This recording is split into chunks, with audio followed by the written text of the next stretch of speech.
हरी थी मन भरी थी 9 लाख मोती जड़ी थी। हरी थी मन भरी थी 9 लाख मोती जड़ी थी। राजा जी के बाग में दुशाला ओढ़े खड़ी थी।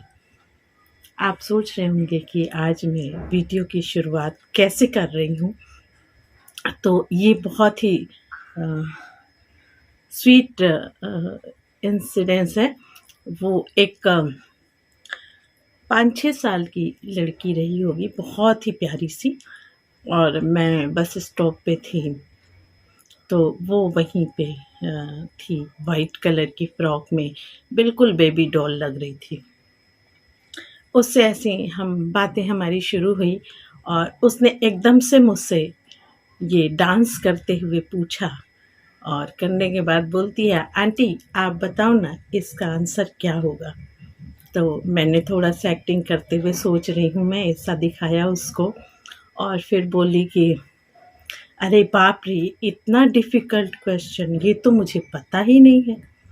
और इतने में वो इतनी खुश हुई, ताली बजा बजा करके नाचने लगी, गोल गोल घूमने लगी। मैं तो इंटेलिजेंट हूँ, मैं तो इंटेलिजेंट हूँ, मैं तो इंटेलिजेंट हूँ, आंटी को कुछ नहीं आता, आंटी को कुछ नहीं आता। फिर बगल में उसकी मम्मी खड़ी थी, मम्मी ने उसको इशारा किया कि चुप कर, ये क्या है। तो उसने मम्मी से कहा, देखो मम्मा, तुम मुझे कहती हो कि उल्लू और इडियट पता नहीं क्या क्या, देखो आंटी तो इतनी बड़ी हैं, आंटी को इतना छोटा सा क्वेश्चन नहीं आता है। और मैं उसको खुश होते देखकर अंदर ही अंदर खुश हो रही थी। और फिर उसकी मम्मी ने बोला कि ऐसा नहीं है, आंटी को आता है, वो ऐसे ही बोल रही हैं। तो फिर मेरे पास आई, फिर उसने कहा, हाँ आंटी आपको आता है, आपने नहीं बताया। तो मैंने कहा कि तब नहीं आता था, अब आता है। तो बोली कि क्या होगा। तो मैंने कहा भुट्टा। तो उसने कहा तब आपको नहीं आता था, अब कैसे आता है। तो मैंने कहा कि वो ना, मैं तुम्हारा दिमाग पढ़ रही थी और मुझे आंसर मिल गया। पहले तो वो खड़ी होकर के ऐसे ऐसे ऐसे करने लगी, फिर बड़ी खुश होती हुई स्माइल देती हुई बोली, देखा ना मैं इंटेलिजेंट हूँ ना। तो मैंने कहा बिल्कुल। तो फिर कह रही है थोड़ी देर के बाद, नहीं आप दूसरे टाइप के इंटेलिजेंट हो। मैंने कहा जैसे। तो कहती है, जो मैं सोच रही थी वो आपने जान लिया, आप क्या सोच रही हैं वो मैं नहीं जान पा रही हूँ, तो आप मुझसे ज़्यादा इंटेलिजेंट हैं। ये कहने को बच्चों की बातें हैं, लेकिन कभी-कभी खुशी ढूँढने के लिए बच्चों के साथ भी बच्चा ही बन जाइए, और सब कुछ आते हुए भी नासमझ बन जाइए। ये मैं लेसन जानती तो थी, लेकिन रूबरू फेस टू फेस उस दिन मैंने इसे फेस किया और मुझे बहुत ही अच्छा लगा। मैं जब भी फुर्सत में बैठती हूँ, उस बच्ची का फेस मेरी आँखों के सामने, उसकी एक्टिविटी और उसकी खुशी का आलम मुझे खुद भी मुस्कुराने पे मजबूर कर देता है। तो ये आपसे शेयर करने का मेरा सिर्फ़ एक ही मकसद था। एक तो मैं इसे सोच रही थी कितने लोगों के बीच में बाँटूँ। कहते हैं कि खुशियाँ भी बाँटो जितने लोगों से हो सके। इसी बहाने आप भी खुश होंगे और भी खुश होंगे। तो इसलिए मैंने इसे आपसे शेयर किया, और आप देख ही रहे होंगे कि आपसे शेयर करते वक़्त भी मेरे चेहरे पे आपको एक खुशी झलक रही होगी। तो जो हालाँकि मैंने कुछ सोचा नहीं था कि मैं आपसे क्या बात करूँगी, किस तरह करूँगी, लेकिन उस बच्ची की याद आते ही सारा किस्सा मैंने आपके सामने रख दिया। और साथ ही अभी मुझे बात करते-करते ये ध्यान आया कि हमारे यंग 40 प्लस का मैसेज भी तो यही है कि हैप्पी रहो, हैप्पीनेस ढूँढो, हैप्पीनेस बाँटो, वो कहीं से भी मिल जाए। और मुझे ये लगा कि बच्चों में खुशियों का भंडार होता है।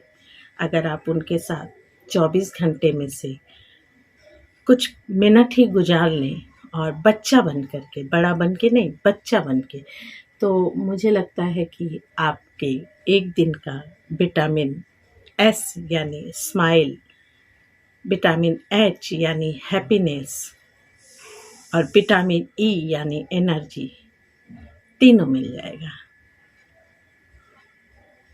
SHE यानी शी। जी। तो यंग 40 प्लस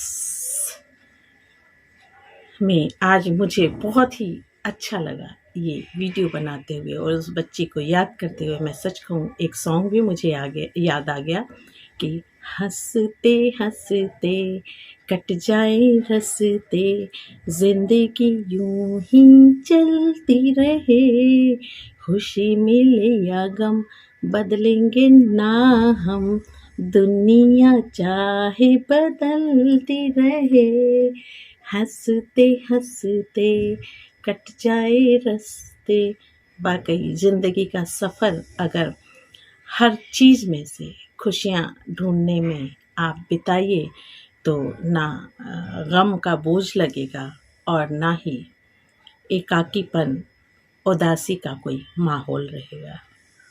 तो मुझे तो अपनी इस फैमिली से, यंग 40+ से और इस शब्द से बहुत प्यार है। ऐसा नहीं है कि बाकी शब्दों से मुझे नफ़रत है।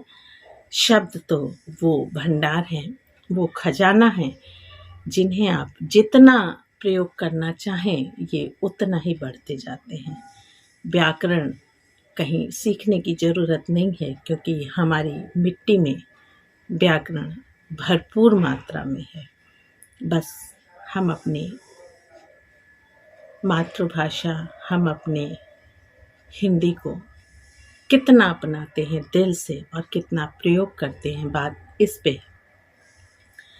आज की जो बोलचाल है वो रिमिक्स गानों की तरह मिक्स है, ना तो प्योर हिंदी मिलती है और ना प्योर इंग्लिश मिलता है।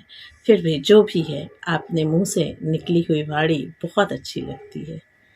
तो अपनी भाषा से, अपनी मातृभाषा से, अपनी मातृभूमि से, अपने आसपास के लोगों से, पेड़ पौधों से, हवा से, जल से, सबसे प्यार करें, क्योंकि हमने इसकी कोई कीमत नहीं दी है और शायद हम इसकी वैल्यू इसलिए नहीं समझते हैं।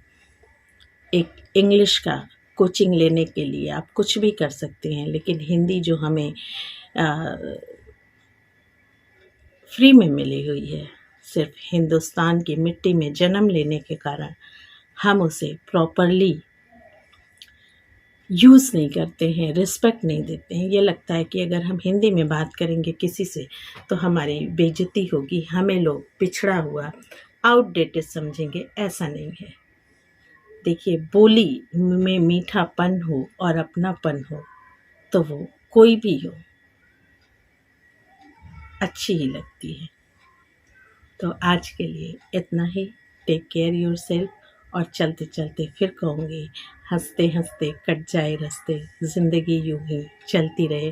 पर हाँ, 1 मिनट, आज मैं आपसे तहे दिल से पूरे हम्बल रिक्वेस्ट कर रही हूँ कि इस चैनल को सब्सक्राइब करें, इसकी फैमिली में लोगों का इजाफा करें, लाइक करें, शेयर करें, कमेंट करें, जिससे हम और अच्छे वीडियो और अच्छे टॉपिक चूज़ कर सकें और आपके दिल में गहरी पैठ बना सकें।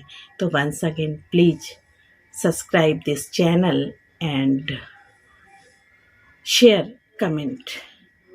ये तो मेरा हक है। तो चलते चलते